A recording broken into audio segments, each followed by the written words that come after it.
Assalamu alaikum wa rahmatullahi wa barakatuh.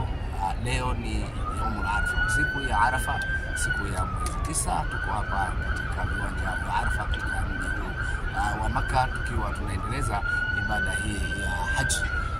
Tujue kwamba kama Mtume Muhammad sallallahu alaihi wasallam alisema kwamba al-haji Arafa, siku ya Arafa ndio muhimu, kila mtu anatakiwa awepo katika ibada hii. Ukikosa kuwepo hapa, basi katika siku ya leo ni kwamba hija yako haijikubaliwa. Kwa hiyo mahujaji wote katika pembe zote za dunia ambao wamewahi kuhudhuria katika ibada hii ya mwaka huu wamekusanyika katika eneo hili kwa ajili ya kujiombea dua na kutekeleza ibada hii, hasa wakati ule wa zawali. Sasa watu watajitayarisha, lakini baada ya zawali hapa basi kila mmoja atatoa yale maombi yake na kufanya shughuli mbalimbali za kumwomba Allah subhanahu wa ta'ala atusamehe madhambi yetu ambayo yote tumefanya, na kila mmoja na shughuli zake. Kwa hivyo mahujaji wako sawa sawa, wako vizuri na wanajitayarisha hapa sasa hivi ili kutekeleza ibada hii. Tunamwomba Allah subhanahu wa ta'ala tuwalie ibada zetu na iwe ni sababu ya kusamehewa na kuingia katika pepo yake tukufu